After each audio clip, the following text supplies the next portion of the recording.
Okay guys, so this is the beginning of our haunted camping series, and yes, we're in the tent, Stratford on Avon. So, Some scratching. did you hear anything? So, we're actually camping on a 16th century pack horse track, which goes from Stratford on Avon, leading out of the city, and it's 3 o'clock in the morning, and they have heard horses' hooves around here before now. Now, this really kind farmer has let us camp here tonight, and he has promised not to come after us with shotguns, and he has promised not to chase after us with any yard dogs or anything like that, so we're reasonably safe. But we have just come from Falstaff's Tavern, doing the overnight paranormal, and we paid a little visit to Shakespeare's house on the way. So, how did you think it went tonight, the paranormal? I think now is the winter of my discontent. That's because you're stuck in a tent with me. No, it isn't. Yeah. It was good. Yeah, it was a good And night. we've got a couple of EVPs that we need to go back on, because there's one sounded like a woman sort of scream. It sounded like a "Ah," like not a word, but like a cry for help, if you know what I mean. There's another, and the same one. It sounded. Now you thought it sounded like an old door being opened, It and did. I thought it was like tapping.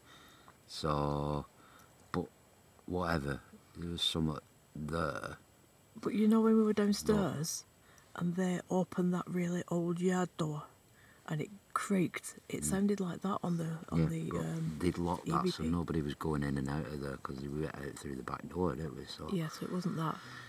and there's the two polar I too Yeah, in two different areas upstairs, and there's like the same figure of a woman, exactly the same figure in both of those pictures.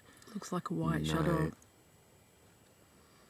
before I say it's this, it's that, or the other, I'd rather have a look at them in daylight, because it was quite dark, but seemed convinced that it was a figure, Yeah. like just coming round the corner. But A few people looked at it, didn't they? yeah, They all and thought the same. they've all thought, they all said the same. No, I'll have to have a look at a better picture, because I mean it was dark. It's darker in there, and all that, seeing it on the torchlight. Yeah, you're tired as well, so you know, in the light of day, you need to have a look at it better before I start saying it's this, that, and the other. So, but I'm pretty certain there's something in them two photos, and it's exactly the same figure, exactly the same position in both of the photos, in two different areas. Now,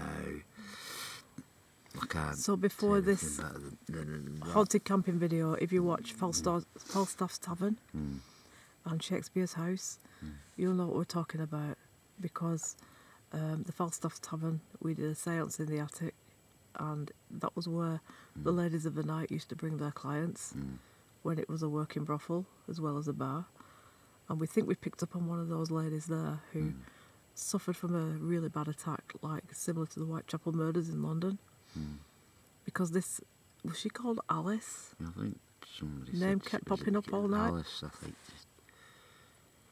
It's sorry for yawning, but It is an 3:30 in the morning now, guys. I'm not. I'm just checking in. Yeah, there was quite a bit of it. I mean, what got me was when we were downstairs and I had Spirit Talker on.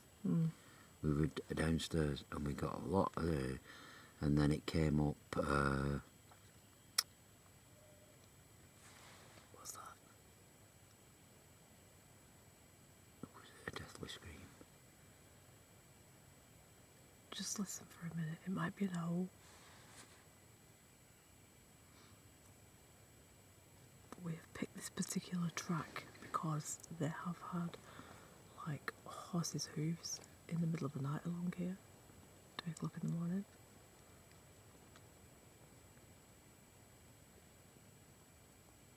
Can you hear anything there? No. Might be the wind blowing the tent. I'm not really sure, to be honest. Yeah. Anyway. But when we were downstairs, we'd gone down on the bottom floor, weren't we? And we went in that room, and I know there's a thing with Elizabeth I in there. Hey, and I've just thought of something. That girl got Elizabeth through, didn't she? Did she? Yeah, you know when She mentioned something about Elizabeth, didn't she? because there Yeah, she is did. statues of Elizabeth I dotted around in there and Henry VIII and stuff like that. When we were there, and I had the spirit talker on, we were getting quite a lot. Then it said something about oh God, do you know, I can't, my head's gone. It come up with something about they can't protect you. Then it come up, we're beside you. Yeah. And then it was something about, I can't remember what the other was. And then it said above. Yeah. And then from that moment when it said above, I didn't get one thing coming, not one word came through that spirit talker. We did go upstairs then, didn't we? And changed then we to went, a different location. My wife, when we went up in that attic bit, it was as though somebody, I don't know, like a pinprick, and then on my shoulder blade, it felt like it was burning hot. Yeah. And you had a look, and that woman had a look downstairs. Yeah, it did look like said there was a red mark on it. It looked like, you know, when you get sunburn. Yeah. It kind of looked like that. Now. Well, there was no scratch, but it did look like sunburn. Yeah, well, I mean, it's not going to be sunburn because, one, there hasn't been any, and I've sun enough for me to take my top off outside. No. But it was right on my shoulder blade there. Now, I've got a hoodie top on. I've got a jumper underneath it.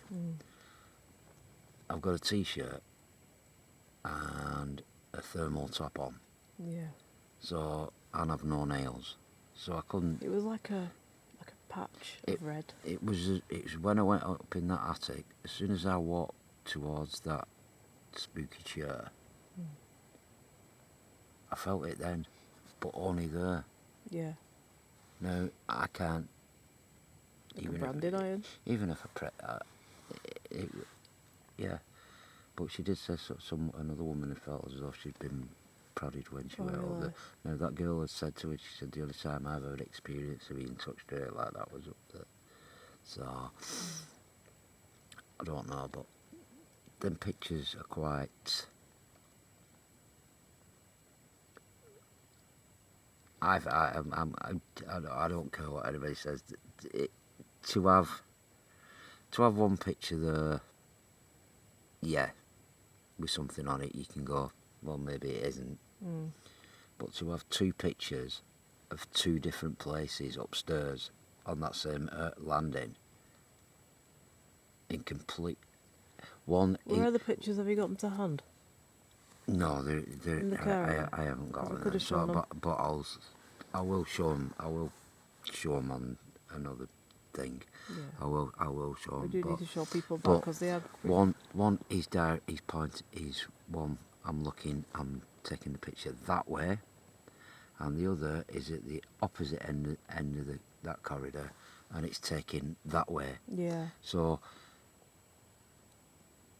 yeah, you could say, oh, it could be a trick of the light, there's a shape there that's made that, but to get that from 2 different directions, pointing one at the one end of the corridor pointing this way, one at the other end of the corridor pointing that way. Yeah. The chances of that enough, but it just looks like a woman in sort of Disappearing there. you know, the sort of clothes that they wear, sort of 1500, 1600, Yeah. round about, you know, sort Just looks of. like a white lady to me. It Like a does white in lady. the two pictures, but they're both in from opposite directions But in one picture, on the it's like. same landing, but in the opposite directions. But in one picture, it's faded. It's like it's fading, and the other picture, it's quite full. But we're going to have to show these pictures. We're going to have to Yeah, film these pictures and put them yeah, on, then people know what we're yeah, talking about. yeah. But So it's 3 Polaroids that we took, one after the other, and you can see this like white figure appearing. and that's it. There's another one, and there's like a white light on it. Yeah, so what we need to do. No, there's nothing that could. There was no light up there whatsoever. So what we'll do after this program in the tent, we'll put on the 3 Polaroids for you to look at. Like we'll line them up, and you can see them yourself. How it, Yeah, 3 pictures of the same scene, and there's 3 different like white apparition figures in it. yeah. I mean, from me looking and I mean, there is that other one. Now, you were all in that bottom room, and I went off on my own, and I had no torch with me, so it was basically pitch black.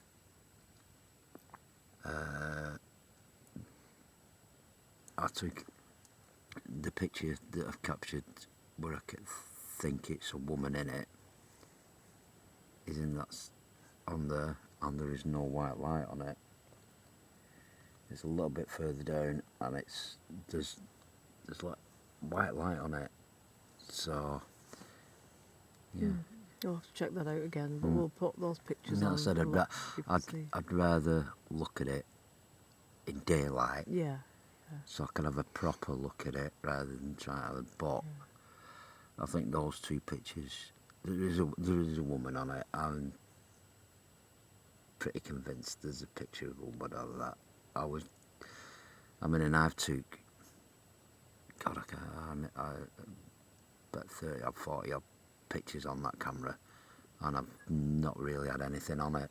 but that guy that showed us round was a mad guy. He was a mad bloke, weren't he?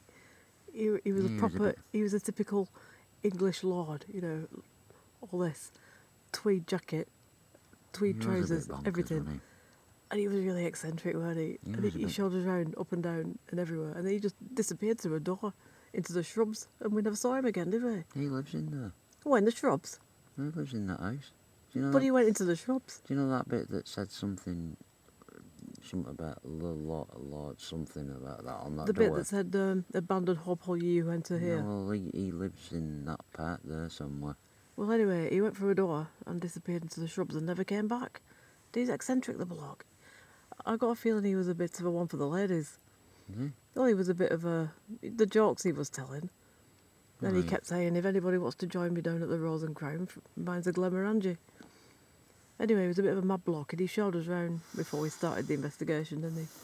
Yeah, he was. He was absolutely bonkers. Typical eccentric English gentleman who's lost the plot completely. I mean, why would you want to live in a place like that? Typical English gentleman who's lost the plot completely. But the one thing that did come up on the Ouija board was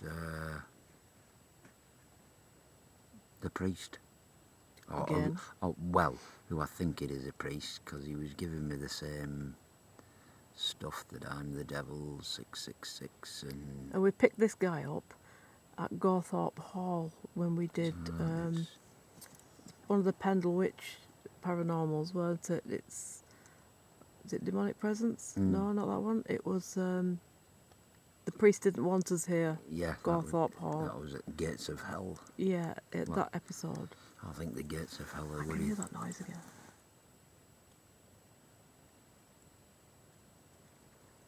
Maybe it's the wind.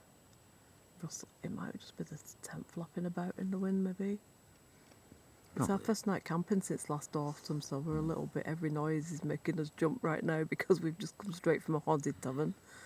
But as we're going to be doing lots of haunted camping this year. Maybe Different locations. Borley Rectory, I think, is one, isn't it? Maybe Later on this year. maybe somebody in the latrines. Are the latrines around here? I thought we were on our own in the middle of a furrowed field. See, we're breaking ourselves in gently, guys. We're going to be camping at like derelict abbeys and derelict monasteries and all this later on in the year. But right now, we're just in a derelict field. So we're starting slow, and then we'll pick up pace as the summer goes on.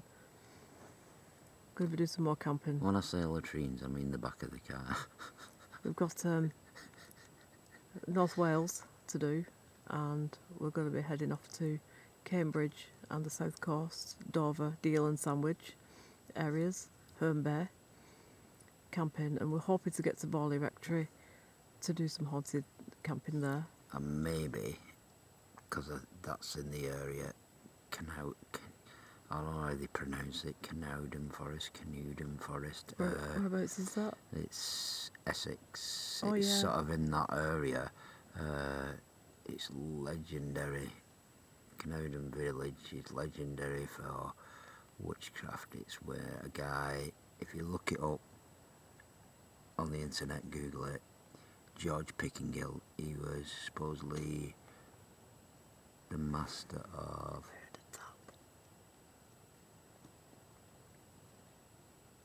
It sounded like a tap on the car. The car's just parked right by the tent here. What if something's followed us from Stratford? Like from Falstaff's?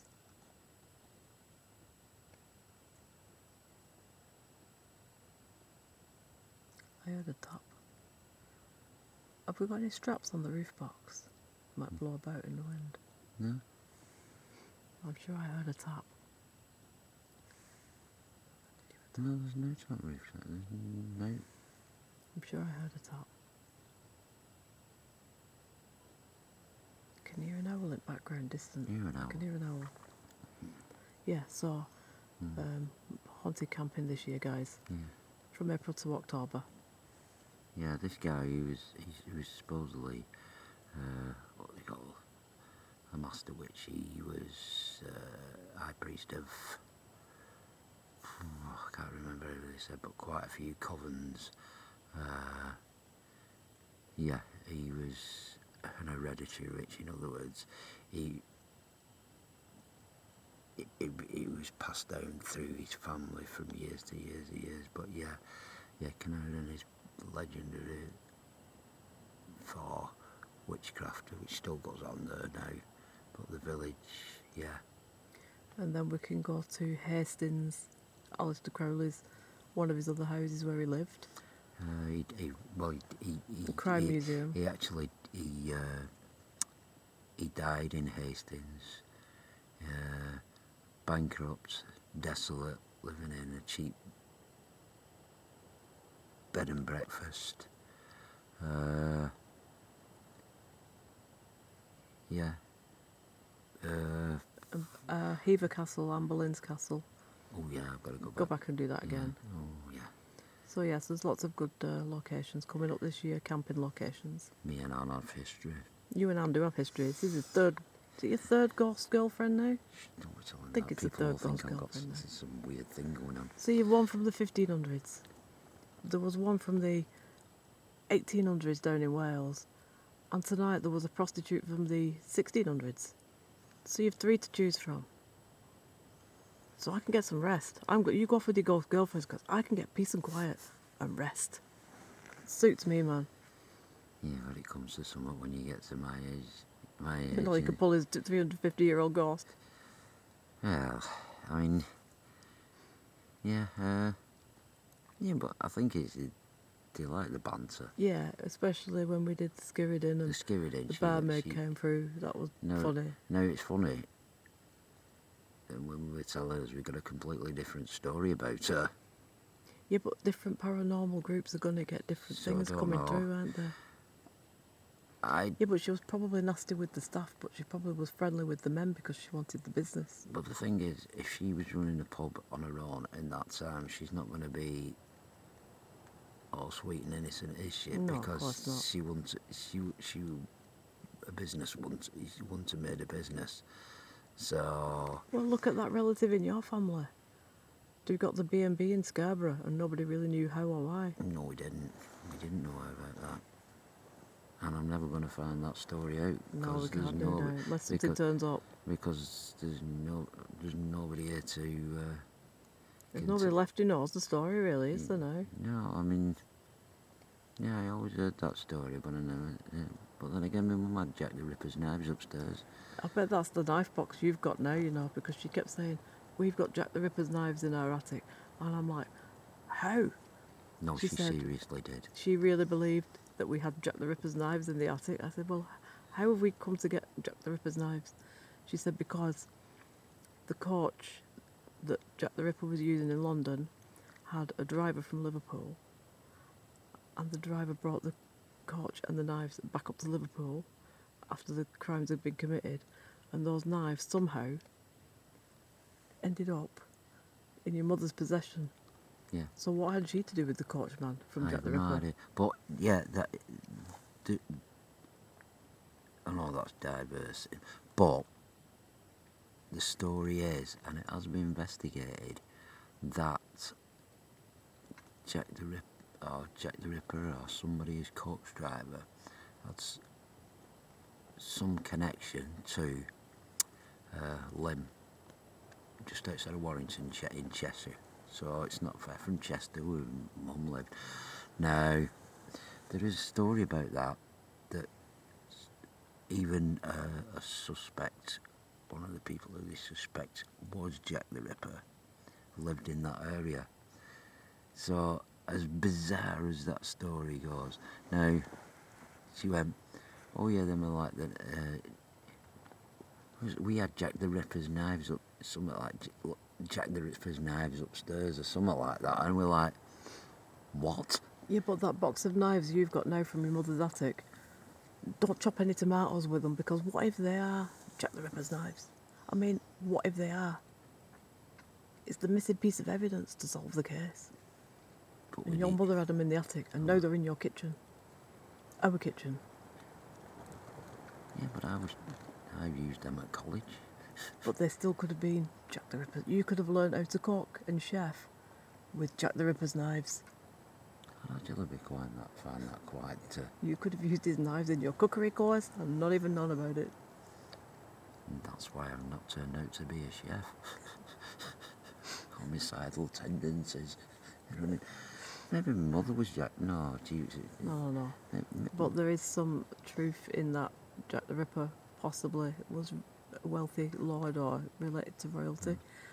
And the coach driver was from Liverpool, working in London at that time. And after the case closed, the person who was committing the murders was put into a lunatic asylum, and the coach driver was paid off to come back home to Liverpool. That's one of the theories. There was. No, this is quite. If you watch the Michael Caine version, bizarre. I know we're going wandering off, but there was a television series, a paranormal television series, and I know it's people who we don't particularly like. I'm not going to mention any names. They're paranormal investigations. That English ones. English one. They were down to do, and they filmed the series about it was connection with Jack the Ripper. And people tell me if I'm wrong with this. And the investigation was done in Lim. Now, for some reason, whatever, I don't know why, but I don't think that series, they ever released it. Alright. Now, whether they came up with a name and they were using that name in the series as who he was, and maybe his living relatives said... Maybe they were told to quieten down, innit? Maybe his living relatives have said, look, unless you've got actual factual proof of what you're saying, then we'll sue you for libel. Now, I don't know about that, but I know they did something with that, and the series never, them episodes never ever went out. Now, I don't know, but I have heard stories that he had the guy, somebody who was from that area, was a connection with that. Now, there's all possibility. I mean, the thing is, what gets me is people go on these repertoires, you know, and we still don't seem to be anywhere. You know, we've had people who've done paranormal stuff, and they've had the ladies who were murdered coming through and talking, but we never ever seemed to get any answer of who he was. Perhaps they didn't know his Now, name. whether they didn't know him, They probably just didn't know his name. but even if to get what his profession was, or, I mean, well, I presume he's going to be a doctor, but yeah, you never seem to get any closer. I mean, I think the only way that they could do it is maybe doing paranormal investigation upstairs at where 10 bells. oh god, who was it? Mary Kelly lived for some time in one Yeah. of the pubs, and I remember the guy from who lived in Whitechapel, who did the Ripper tour, who was brilliant because what he told you, he was factual. There was what he was telling you are things he'd been told Yeah. from his parents, from his grandparents, and it had been passed down through the families because they lived in that area at that time. And he was like, but there was a guy come over to him, didn't he? And he was Yeah. telling us about the chalk writing on the wall. The Jews are the men who will not be blamed for nothing. And as he was telling us that, this guy came over and said, I'll tell you a bit more about that, mate. There's my phone number. Just give us a bell and I'll tell you a bit more. I'll not do it now, but I'll tell you something about that. And that was it. So There's more to that story than we know, There's- really. Stuff's turning up all the time. Catherine Eddowes, one of the women that was murdered at Whitechapel, her shawl turned up about 5 or 10 years ago. And when they analysed the blood sample, it was hers. So even now, there's still stuff turning up from the Jack the Ripper murder cases. yeah, I mean, people seem to go, oh, it was Jack the Ripper. No, it could have been Janet the Ripper. Yeah, but I don't think so, I though. mean, I because just, it's the way that the surgery was carried out and all that. I mean, that's Very what swiftly done. gets me. Is all these people have come up with these stories about it could be this bloke, it could be that bloke, but to be able to do what he did in the time that he did it, in the dark. Now you've got to remember, it would have been dark because you wouldn't have had light on if you were murdering somebody, would he? No. And yeah, So I think though that Jack the Ripper hid out in the underground tunnels because the Whitechapel line had been built then from Bakerloo, and it was quite new. Well, it was 4 or 5 years old. The line was opened in 1884, and the Ripper murders took place in 1888. So I think he hid out down in the underground tunnels to escape and to get changed of his clothes or whatever, whoever he was. yeah. But I'm prepared to go with the Michael Caine version of the Jack the Ripper series, which is supposed to be the true untold story, and I think that's one I believe in. I just think it was, Which is the Queen's surgeon and the coachman the coachman got paid off to keep quiet in the end. Yeah, I do think it. I don't think it was some ordinary guy. Yeah, definitely. So we're going to leave you now I'll leave you on from that William note. Shakespeare's Stratford on Avon, and we'll see you next week at the next Things go locations. bumping.